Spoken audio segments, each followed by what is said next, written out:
Assalamualaikum warahmatullahi wabarakatuh. My name is Nashwaisni Kamila. I'm from Group 8 and I want to present you my group paper with title is Legal Protection for Workers Due to Termination of Employment During the COVID-19 Pandemic, a comparative study between Indonesia and Malaysia.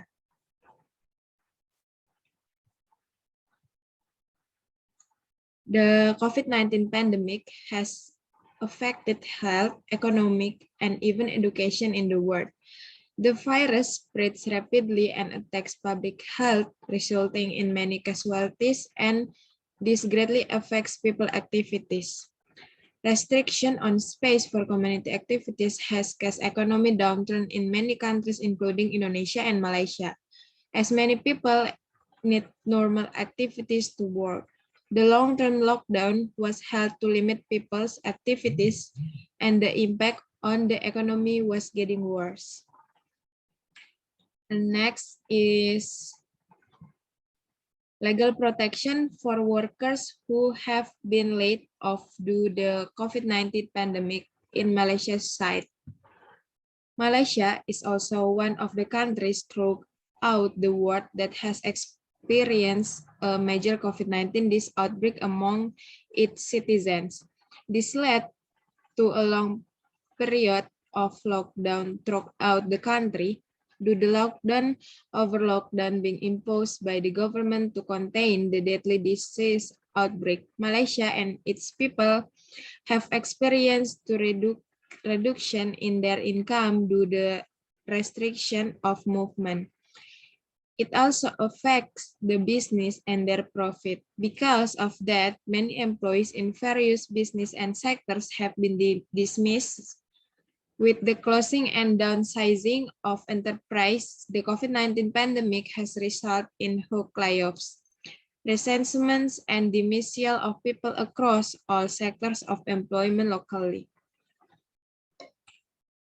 Employment should nowadays more than ever arm themselves with awareness of their legal right in order to avoid being wrongfully terminated. Generally, the Employment Act of 1955, or known as the Employment Act, governs employment law in Malaysia.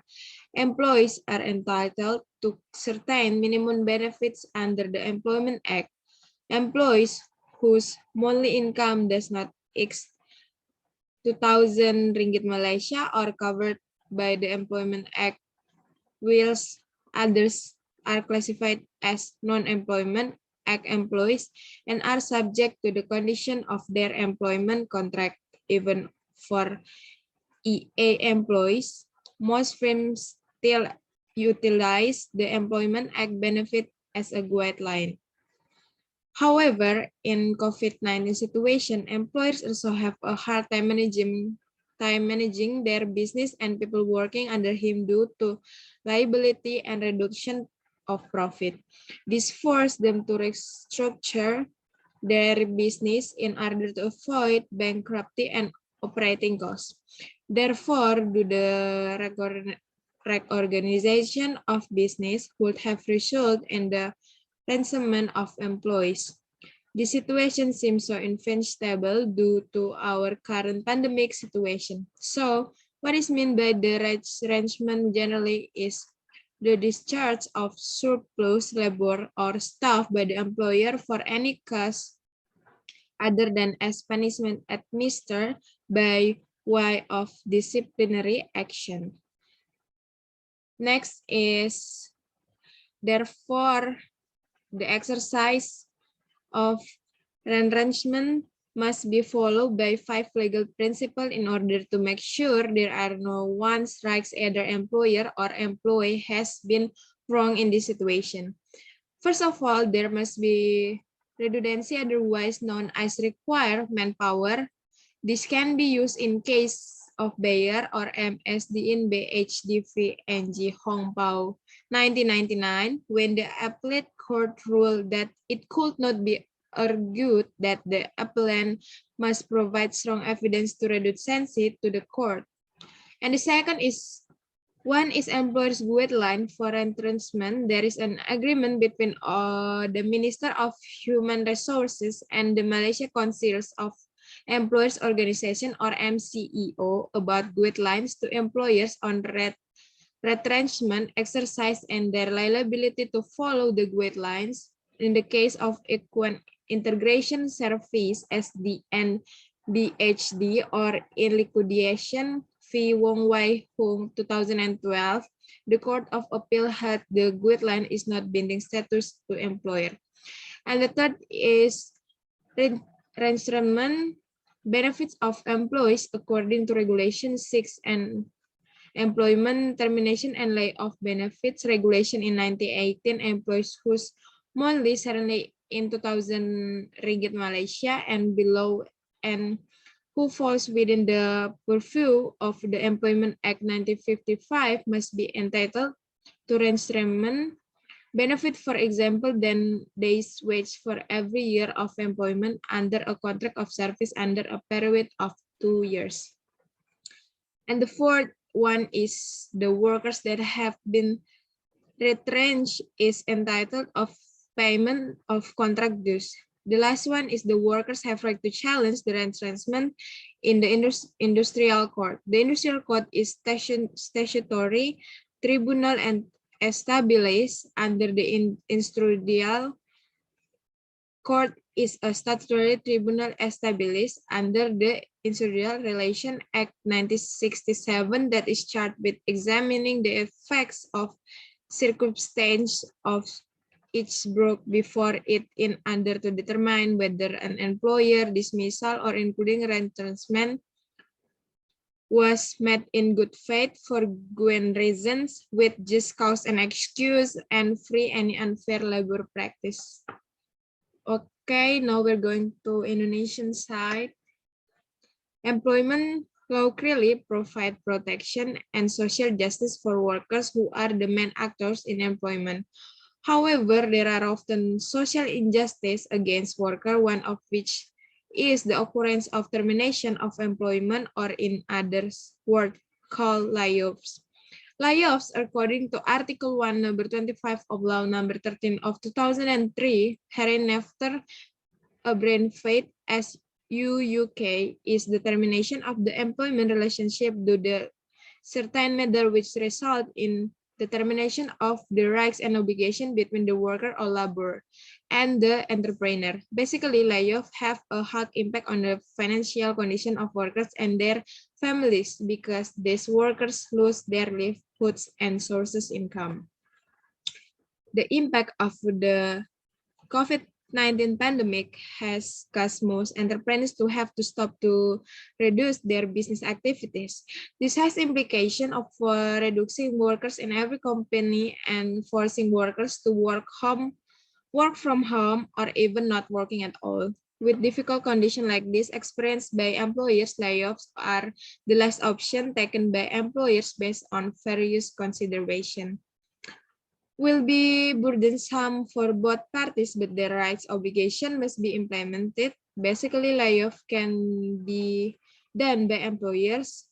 This is stated in Article 164, paragraph 1 of Law number 30 of 2003, considering manpower that employers can lay off workers because the company has so far loses constitutionally for 2 years, but in the context of COVID-19 pandemic, in fact, COVID-19 has not entered 2 years. The years in which the company also has not achievement loss for consecutive years.